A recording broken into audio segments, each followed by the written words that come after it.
And we have Ms. Jakes. Thank you, Ms. Jakes. Thank you, Mr. Chairman. This is follow-up from a workshop that you had where there was a presentation in terms of the work that the Ministry of Youth Development had done with youth consultation. So really just wanted to come back and formalise the recommendations that were in that workshop. So the consultation with the young people looked at their preferred methods of or tools that they like to be engaged with, which are on number 11 there: digital face-to-face meetings, your surveys and letters, and representative or focus type groups. And there was also 4 items there which they considered were important for young people in the Taupo District. So creating safe environments, upgrading and increasing recreational activities, consulting with young people on council business, and involving young people in developing their community and including environmental issues. So one of the things that we'd like to look at is how do we embed that into council work in the future, both at the governance level and at the staff level. And so it's around developing some different mechanisms to make sure that young people are involved in council processes, and to make sure that when staff are looking at projects throughout council, looking at the youth voice in terms of making sure that there's some input into those decisions as well. Okay, thank you, Ms. Jakes. Councillor Mincher? Just on that, when I read through this, Tina, obviously the students are very interested in the sports facilities and stuff, so my first suggestion would be to invite the heads of schools, the schools in the district, to the workshop next week on the AC bars, for example. So they do have some input, can hear what we're talking about. That would be a way, just like an initial way to get them involved a bit more with council. So along those lines. Councillor William? Yes, I thought it was, Jakes, I thought it was absolutely excellent the way that council officers went out to the schools and other youth groups and involved young people in the long-term planning process. I thought that was, and I think, well, I for one, and I'm sure the other councillors from their comments felt the same, that the input they gave us was really invaluable. And I would like to see perhaps that maybe on a quarterly basis we have an agenda item where they can present to council at the beginning of our council meetings on any issues they may have or any concerns they have in the community. And I think it would be really good to give them that direct channel through to councillors and council staff. Certainly that links in with the review we're going to do in terms of the community engagement strategy. So that's certainly some of the actions that we can put into that, bearing in mind that the workshop's a lot closer than that. Yes, and sure. Also to look at developing the youth action plan, which is around how are we actually going to do the engagement. Thank you. Councillor Kirk?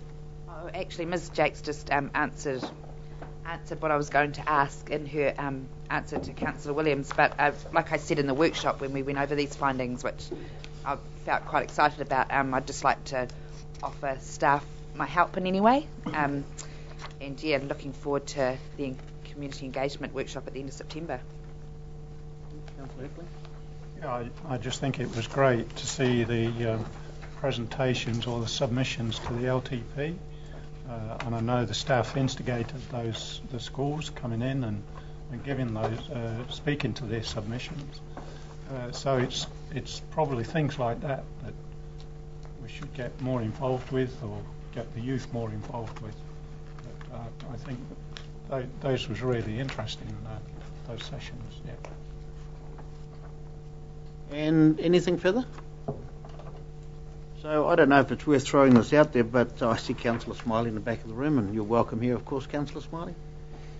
In the first triennium, when Councillor Smiley and I came, we had a youth council, and I think Councillor Smiley, yourself, and Councillor Downard, and then it sort of fizzled out after maybe a couple of years. Is there any desire to reinvigorate this youth council, or that's not the way forward you feel, or? That's certainly one of the options we can bring back to you. I know it wasn't done purposely, it just seemed to fizzle out. Maybe the kids are getting busier nowadays and they couldn't attend or something, I don't know. Councillor Mincher? Personally, I like Nicola's, along the lines, I like the school heads from the district coming through, and whether it be a quarterly or 6 monthly, they come along and present, and they can collate their concerns through the school network. I think that would be, rather than us sitting in, let them to bring it into us, Well, you can extrapolate on that. You can turn around and say, well, why don't we have the head girl and the head boy from Nui and the head girl come and sit at council meetings. Of course, they haven't got a vote, but they could have a say on agenda items. They could also have a column in the Taupo Times that they write, that they report on what happened at council meetings or something. But if you involve your youth, you will solve a lot of the problems that we're facing at the moment, because nobody talks more than kids. Councillor Downard then. Yeah, I don't know if, like head boys and head girls, as you said, I was involved with Councillor Smiley. I can't pronounce his last name. Krosowski, but yeah, and in that youth council, it was really the high achievers of our community. And we've just finished doing the Ministry of Education and Tūwhare Tour have just been doing a report on all schools in our district on engagement with Māori students.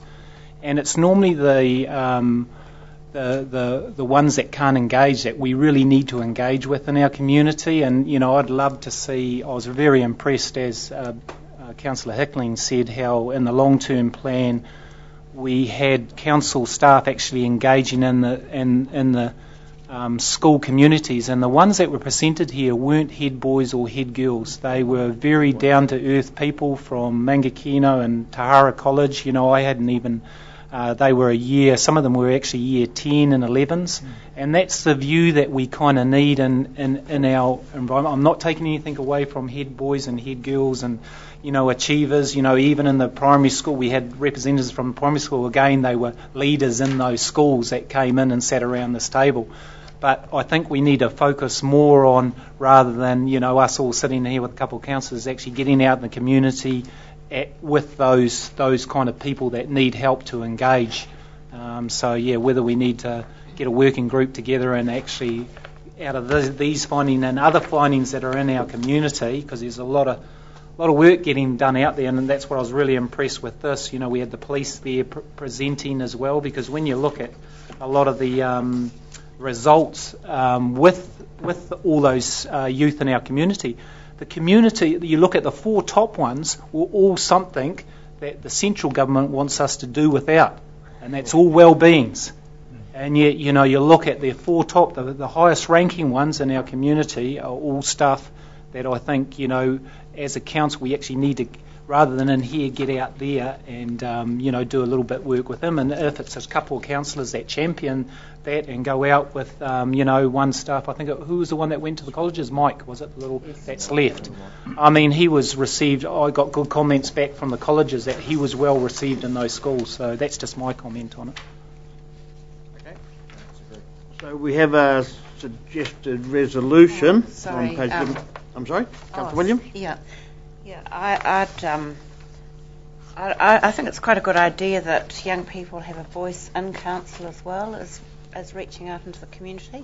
I think those people, as Councillor Darnard portrayed, those young people were from all stages and ages in our community, and I think they gave us a really frank input, and I think that was really valuable, and I think it was really good for their confidence that they come in here, and I think it's really important that the wider community at large gets the opportunity to hear their views. And I know there's all sorts of people out there that I think it is, the 4 well-beings, there's people like the truancy officers, and there's a recent